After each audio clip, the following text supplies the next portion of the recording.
दोस्तों, उत्तर प्रदेश के परिषदीय प्राथमिक विद्यालयों में इस समय 10 से 11,000 पदों पर भर्ती के क्रम में अधियाचन ऑफलाइन मोड में आयोग को मिल चुका है और इसकी प्रक्रिया ऑनलाइन मोड में धीरे धीरे कंफर्म करके विज्ञापन जारी करने पर विचार किया जा रहा है और बहुत जल्द इसका जो एग्जामिनेशन कैलेंडर है आयोग जो हाफ ईयर का है वो जारी कर सकता है।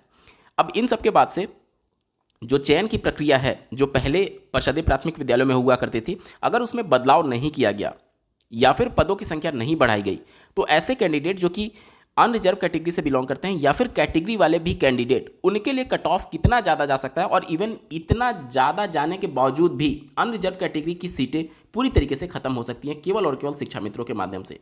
अब ये जो पूरा मामला है शिक्षक भर्ती की जो पृष्ठभूमि है वो 2020 में ही लिखी जा चुकी थी माननीय सुप्रीम कोर्ट के 69,000 मामले में क्वालिफाइंग मार्क्स से रिलेटेड रामशरण मौर्य वाले में दिए गए जजमेंट के हिसाब से। अभी आप अपने स्क्रीन पर देख पा रहे होंगे ये जो जजमेंट दिया गया वो 69,000 शिक्षक भर्ती में क्वालिफाइंग मार्क्स जो कि 60 और 65% था, उसको लेकर के जो शिक्षा मित्रों ने सुप्रीम कोर्ट में चैलेंज किया था उसकी कोर्ट ऑर्डर कॉपी आप अपने स्क्रीन पर देख पा रहे होंगे। इस कोर्ट ऑर्डर कॉपी के पेज नंबर 65 पर जब आप जाएंगे तो ये जो पॉइंट लिखा गया है जो कि डायरेक्टली नई प्राथमिक स्तर की शिक्षक भर्ती से जुड़ा हुआ है, जिसके बारे में आपको जानना बेहद जरूरी है। आप अपने स्क्रीन पर देख पा रहे होंगे हम लोग आ चुके हैं पेज नंबर 65 पर और इसका जो 34वां पैराग्राफ है वो आपके लिए बहुत महत्वपूर्ण है। ध्यान से देखिएगा क्या बोला गया। It was submitted by miss Bhati learn additional solicitor general, मतलब कि जो एएसजी हैं एडिशनल सॉलिसिटर जनरल स्टेट की, उनके द्वारा ये माननीय सुप्रीम कोर्ट को बताया गया कि state would provide one more opportunity to Shiksha Mitra to compete in next selection to dispel any impression of prejudice, but the present selection be allowed to go ahead with cut off this and this। माननीय supreme court में जो ASG हैं उनके द्वारा ये कहा गया कि राज्य जो है वो अगली भर्ती में इन शिक्षा मित्रों को एक बार और मौका देने जा रही है ताकि किसी भी प्रकार के पूर्वाग्रह से ना हो इन शिक्षा मित्रों को लेकर के। ठीक है, अब इसका मतलब ये हो गया कि ये गारंटी है कि आने वाली जो भी शिक्षक भर्ती होगी उसमें शिक्षा मित्रों को एक बार और मौका मिलेगा। और एक बार और मौका कैसे मिलेगा? माननीय सुप्रीम कोर्ट का जो 1,37,000 शिक्षा मित्रों का समायोजन रद्द हुआ था उसमें जो सुप्रीम कोर्ट ने कहा वही वाले मौके की बात की जा रही है। अब उसमें सुप्रीम कोर्ट ने क्या कहा था, इनको हर वो रिलैक्सेशन दिया जाए जिससे वो इस शिक्षक भर्ती में सम्मिलित हो पाए, मतलब कि इनके लिए कोई भी एज बार नहीं होगा। साथ ही साथ इनको इनके अनुभव के आधार पर प्रत्येक वर्ष के अनुभव के आधार पर 2.5 अंक का इनको डायरेक्टली गुणांक दिया गया और अधिकतम 10 वर्षों के आधार पर 25 अंक का गुणांक दिया गया जो कि डायरेक्टली जाकर के उनके मेरिट में जुड़ रहा था। अब इससे इम्पैक्ट क्या होगा? इससे इम्पैक्ट ये होगा कि अगर पहले जो सिलेक्शन प्रोसेस था जिसमें आपके एकेडमिक का 40% और ATRE का 60% जोड़ करके मेरिट बनाया जाता था, ये तो नॉर्मल कैंडिडेट के लिए था जो कि बीएड और डीएलएड थे, क्योंकि 69,000 में बीएड शामिल थे, जो कि अब नहीं होंगे। अब केवल डीएलएड के लिए ये अगर पहले जैसी प्रक्रिया रहती है तो ऐसे ही प्रक्रिया रह सकती है। लेकिन शिक्षा मित्रों के लिए क्या प्रोसेस था कि इतना तो इनका होगा ही होगा, प्लस इसमें डायरेक्टली 25 अंक आकर के जुड़ेगा।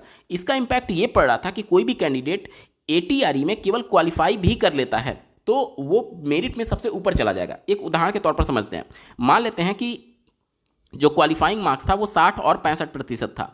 60 और 65%, मान लेते हैं कि कैटेगरी से संबंधित कोई शिक्षा मित्र है, ठीक है, तो उसके लिए क्वालिफाइंग मार्क कितना हो जाएगा? 90 नंबर। कितना? 90 नंबर। किसमें? ATRE में, यानी कि सुपर टेट में। अब 90 नंबर अगर वो पाया तो इसका 60% जुड़ना है, तो 90 का 60% नहीं जुड़ता है, पहले इसको प्रतिशत में कन्वर्ट करते हैं। 90 कितने मार्क्स में वो पाया? 150 में। इसको परसेंटेज में कन्वर्ट करने के लिए हम लोग ऐसे कर देते हैं। ठीक है, तो ये देखिए ये कितना हो जाएगा, ये 15 छाक 900 यानी कि ये 60% आ गया। अब 60% का ATRE का 60% जोड़ना है, यानी 60% का 60 जो आएगा वो कितना आएगा? 36 गुणांक आएगा, यानी कि ATRE के उसके 36 मार्क्स जुड़ेंगे। इसके अलावा जो उनका एकेडमिक था उसके 40% मार्क्स को जोड़ा गया, जिसमें हाई स्कूल, इंटरमीडिएट, ग्रेजुएशन और उनके डीएलएड या फिर जो भी बीएड कोर्स उन्होंने कर रखा होगा उनका उनका 10% सभी का जोड़ करके 40% एकेडमिक मार्क्स यहाँ पर जोड़ा गया। अब मान लेते हैं कि वो बहुत पहले के पढ़ाई किए हुए हैं, इस वजह से एवरेज मान लेते हैं कि उनका सभी में 50% मार्क्स रहा होगा। एवरेज बहुत कम मैं मान करके चल रहा हूँ, तो एवरेज अगर 50% भी मान लें तो सब में 5-5 अंक उनका जुड़ेगा, और 5 चूंकि 4 हाई स्कूल, इंटरमीडिएट, ग्रेजुएशन और डीएलएड सबको मिलाकर के उनका एकेडमिक में गुणांक कितना बन गया? 20 बन गया। कितना बन गया? 20 बन गया। अब इनमें डायरेक्टली ये जो इनका अनुभव के आधार पर 25 अंक जोड़ा जा रहा है, इसको आप जोड़ लीजिए तो इनका कितना बन जाएगा? ये देखिए, ये 1 और ये 3 1 4 4 2 6 6 2 8 81 नंबर। अनरिजर्व कैटेगरी की जो लास्ट वैकेंसी थी उसमें जो कट ऑफ गया था वो 67.11 गया था पहली सूची का। अब आप सोचिए कि जो अनरिजर्व कैटेगरी की जो कट ऑफ जा रही है उससे कितना ऊपर ये शिक्षा मित्र हैं, जबकि इनका ऐसा नहीं है कि एटीआरई में बहुत अच्छा परफॉर्मेंस है। एटीआरई में केवल ये क्वालिफाई मार्क्स पर ही थे, तभी ये अनरिजर्व कैटेगरी की कट ऑफ से बहुत ऊपर हैं, और अगर इनके मार्क्स अच्छे रहेंगे तो ये मतलब बहुत ज़्यादा ही ऊपर चले जाएंगे। तो ये जो पूरा फैक्टर डिसाइड हो रहा है वो इस 25 अंक से डिसाइड हो रहा है, जो कि उनको माननीय सुप्रीम कोर्ट ने निर्देशित किया था राज्य सरकार को कि आपको देना है। हालांकि उन्होंने कितने नंबर देने हैं इसकी बात नहीं कही थी, लेकिन उनको इस तरीके से मार्क्स देने की बात कही गई थी। ठीक है, तो अगर ये सिलेक्शन प्रोसेस इस बार भी रहता है तो आप सोचिए क्या हालत होगी। मान लेते हैं राउंड फिगर करके कि इस बार 10,000 की प्राथमिक स्तर की शिक्षक भर्ती आई, 10,000 में से 40% जो सीटें होंगी वो अनरिजर्व की होंगी, बाकी 60% जो सीटें होंगी वो रिजर्व कैटेगरी की होगी, जिसमें OBC, SC, ST plus EWS, OBC का 27%, एससी का 21%, एसटी का 2% और ईडब्ल्यूएस का 10%। सबको जोड़ देंगे तो 60% जो होता है वो सीटें रिजर्व हो जाएंगी कैटेगरी के लिए। इसमें जो हॉरिजेंटल रिजर्वेशन होता है वो ऑलरेडी इसमें इंक्लूडेड है। बाकी का जो 40% सीट बचा, ये 40% सीट किसके लिए होगा? ओपन होगा, जिस पर कोई भी फाइट कर सकता है, और वो मेरिटोरियस कैंडिडेट होगा। ठीक है, मेरिटोरियस कैंडिडेट। तो शिक्षा मित्र को जब 25 अंक दिया जा रहा है तो इसका मतलब ये हो गया कि वो पूरे के पूरे इस सीट पर ऑक्युपाई कर लेंगे। अब 10,000 का 40% निकाल लें तो वो 4,000 सीट आती है। कितना? 4,000। मतलब कि 10,000 की वैकेंसी अगर आती है तो 4,000 सीटें जो होंगी वो अनरिजर्व कैटेगरी की होगी। 69,000 शिक्षक भर्ती में 8,018 शिक्षा मित्र जो हैं वो क्वालिफाई किए हुए थे। उसके बाद बहुत सारे शिक्षा मित्र टेट क्वालिफाई किए, बहुत सारे शिक्षा मित्र उस समय टेट क्वालिफाई नहीं थे, इस वजह से शिक्षक भर्ती में सम्मिलित नहीं हो पाए। उसके बाद बहुत सारे कैंडिडेट जो शिक्षा मित्र थे वो टेट क्वालिफाई किए, जो कि जाहिर सी बात है इस वाली शिक्षक भर्ती में सम्मिलित होंगे ही। तो क्या ये नहीं अनुमान लगाया जा सकता कि इस बार शिक्षा मित्रों की संख्या अगर 4,000 पास कर लेते हैं तो 4,000 की अनरिजर्व कैटेगरी की जो सारी की सारी सीटें हैं वो पूरी तरीके से शिक्षा मित्रों के द्वारा ऑक्युपाई किया जा सकता है। दूसरा, मान लेते हैं कि स्टेट ये कहती है कि ये जो 25 अंक हम दे रहे हैं, ये 25 अंक हम कैंडिडेट को उनके गुणांक में ना जोड़ करके पहले हम डिसाइड करेंगे कि मान लेते हैं ये 25 अंक नहीं जोड़ा गया, और उसके बाद से केवल इन्हीं दोनों के हिसाब से इनका कर दिया गया और इनके कैटेगरी में इनको सिलेक्शन दिया गया। मान लेते हैं ऐसा 1% के लिए, हालांकि इसके संभावनाएं बहुत कम है, ना के बराबर। क्यों? क्योंकि माननीय सुप्रीम कोर्ट का जजमेंट है कि अगर कोई मेरिटोरियस कैंडिडेट है तो वो अपनी कैटेगरी को छोड़ करके, चाहे वो किसी भी प्रकार का रिलैक्सेशन क्यों ना लिया हो, एज में, फीस में, या फिर किसी भी प्रकार का टेट में मार्क्स में छूट क्यों ना लिया हो, उसको अनरिजर्व कैटेगरी में ही आपको फाइट कराना होगा। तो उस कंडीशन में ये तो तय है कि वो जो शिक्षा मित्र है वो अनरिजर्व में जाएगा ही जाएगा। और 4,000 अगर शिक्षा मित्र पास कर लिए, जो कि बहुत बड़ी बात नहीं है क्योंकि पिछली बार 8,018 शिक्षा मित्र ऑलरेडी क्वालिफाई कर चुके हैं, तो 4,000 अनरिजर्व की जो सीट है वो तो खत्म हो गई। इसका मतलब कि अनरिजर्व सीट पर कोई फाइट ही नहीं कर पाएगा। जो कैटेगरी वाले कैंडिडेट हैं वहीं केवल फाइट करेंगे अपनी अपनी सीटों पर। इसके अलावा जो अदर स्टेट के कैंडिडेट हैं, मेरिटोरियस कैंडिडेट हैं, चाहे वो किसी भी कैटेगरी से क्यों ना बिलोंग करते हो, वो सब कुछ इसी 4,000 सीट पर फाइट करना होगा। और इस 4,000 सीट पर प्रबल दावेदार तो सीधे तौर पर शिक्षा मित्र दिख रहे हैं माननीय सुप्रीम कोर्ट के रामशरण मौर्य वाले केस के मामले में। तो इसका क्या उपाय है? इसका एक ही उपाय है, या तो ये जो चयन प्रक्रिया है इसमें बदलाव किया जाए। ये जो मार्क्स इनको दिया जा रहा है वो बहुत बड़ी चुनौती है। अभ्यर्थियों को लगता है कि यहाँ पर एकेडमिक मार्क्स बहुत बड़ा चुनौती है। नहीं, एकेडमिक मार्क्स यहाँ पर चुनौती नहीं है। क्यों नहीं है? क्योंकि एकेडमिक मार्क्स शिक्षा मित्र आपसे कभी कंपीट कर ही नहीं पाएंगे। वो आज से 15 साल 20 साल पहले उनका हाई स्कूल, इंटरमीडिएट, ग्रेजुएशन हो चुका होगा। उस कंडीशन में उस समय की मार्किंग और आज की मार्किंग में जमीन आसमान का अंतर है। आज अगर आप यूपी बोर्ड या फिर सीबीएसई, आईसीएसई बोर्ड देखेंगे तो 80% बहुत नॉर्मल सी बात है।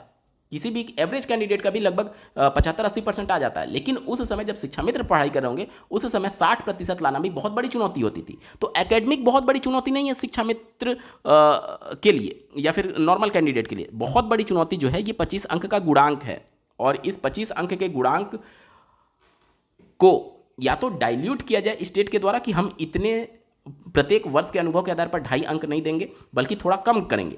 अगर ये डाइल्यूट नहीं किया जाता तो रास्ते बंद हो जाएंगे अनरिजर्व वाली सीट पर किसी भी कैंडिडेट का सिलेक्शन होने का। दूसरा तरीका ये हो सकता है कि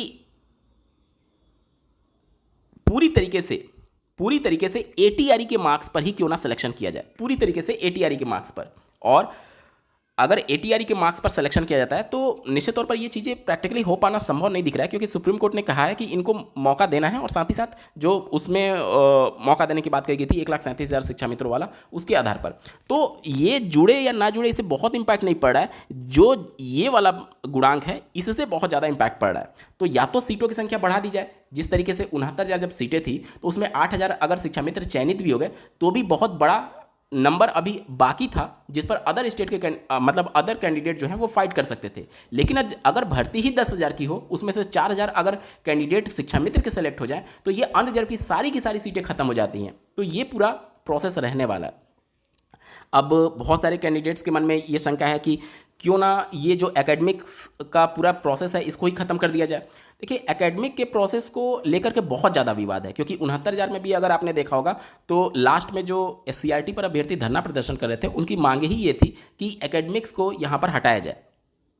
एकेडमिक्स हटाने के पीछे का उनका जो थॉट प्रोसेस था वो ये था कि पहले के जो कैंडिडेट हैं वो उनके मार्क्स उनके कंपैरिजन में, जो कि आज कर रहे हैं, उनके कंपैरिजन में काफ़ी कम है। इस वजह से ऑटोमेटिक उनका एकेडमिक मार्क्स जब जुड़ता है तो वो पीछे हो जाते हैं। तो इस कंडीशन में एकेडमिक मार्क्स को अगर हटा करके 40% अगर आपके टेट के मार्क्स को वेटेज दे दिया जाए तो ये विवाद खत्म हो सकता है। तो टेट के 40% और एटीआरई के 60% मार्क्स को जोड़ करके अगर यहाँ पर फाइनल मेरिट बनाई जाती है तो ये जो पूरा विवाद है वो थोड़ा सा कम होता हुआ दिख सकता है। क्योंकि नो डाउट कोई कैंडिडेट ये दावा कर सकता है कि हमारा 10 साल 15 साल 20 साल पहले हाई स्कूल इंटरमीडिएट हुआ था, लेकिन आप ये दावा नहीं कर सकते कि टेट मेरा पहले का है। अगर आप चाहें तो आज भी टेट दे करके आप अपने मार्क्स को बढ़ा सकते हैं, अगर आपको ये लगता है तो ये सारी चीज़ें निश्चित तौर पर आयोग को पुनः एक बार विचार करने की जरूरत है कि कहीं ऐसा तो नहीं कि 25 अंक दे करके हम अनरिजर्व कैटेगरी की सारी सीट केवल और केवल शिक्षा मित्र को दे दे रहे हैं।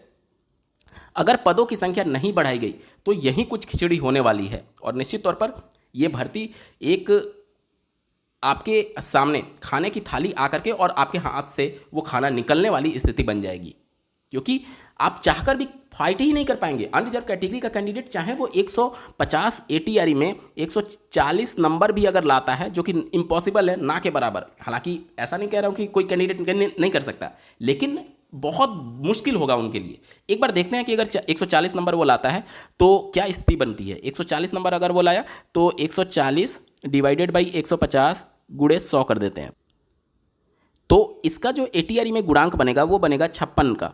और 56 में मान लेते हैं उसका एकेडमिक गुणांक इस शिक्षा मित्र से ज़्यादा था, मान लेते हैं 25 मान लेते हैं, क्योंकि इसका हम लोग 20 मान करके चल रहे हैं। तो जा करके ये कंप्लीट कर पा रहा है, इससे 81 नंबर बनेगा इसका, किसमें फाइनल गुणांक बनेगा। और शिक्षा मित्र केवल और केवल 36 नंबर एटीआरई में लाया था और ये 56 ला रहा है। इसका गुणांक जो एकेडमिक का था वो 20 था, इसका 25 है, तब जाकर के दोनों बराबर हो रहे हैं। तो ये लेवल हो जाएगा कंपटीशन का, जो कि मतलब बहुत ही मुश्किल है, नामुमकिन तो नहीं कह सकते लेकिन बहुत मुश्किल होगा उनसे कॉम्पिटिट कर पाना अनरिजर्व की सीट पर। तो ये स्थिति परिस्थिति रहने वाली है। निश्चित तौर पर इन सभी चीज़ों पर पहले विचार कर लेना बहुत ज़्यादा जरूरी है, क्योंकि 69,000 की भर्ती में जिस तरीके से चीज़ें हो रही हैं, निश्चित तौर पर वो चीज़ें भविष्य में जाकर के ना हो, या फिर ये चीज़ें अगर सही से हैंडल नहीं किया गया तो ये चीज़ें आनी हैं भविष्य में जाकर के। तो क्यों ना इस चीज़ों को लेकर के निश्चित तौर पर पहले विचार करना बेहद ज़रूरी है, आयोग को भी और शासन स्तर पर भी, कि कहीं ऐसा तो नहीं कि ये 25 अंक दे करके हम एक कैटेगरी के अभ्यर्थियों के साथ पूरी सीटों का ही एक तरीके से उनके लिए रास्ते ही बंद कर दे रहे हैं। आपको क्या लगता है इस मुद्दे पर कमेंट के माध्यम से जरूर बताइएगा, और ऐसे ही महत्वपूर्ण अपडेट के लिए चैनल को सब्सक्राइब करना ना भूलें। इस वीडियो को देखने के लिए आपका बहुत बहुत धन्यवाद। भगवान करे आपका दिन शुभ हो।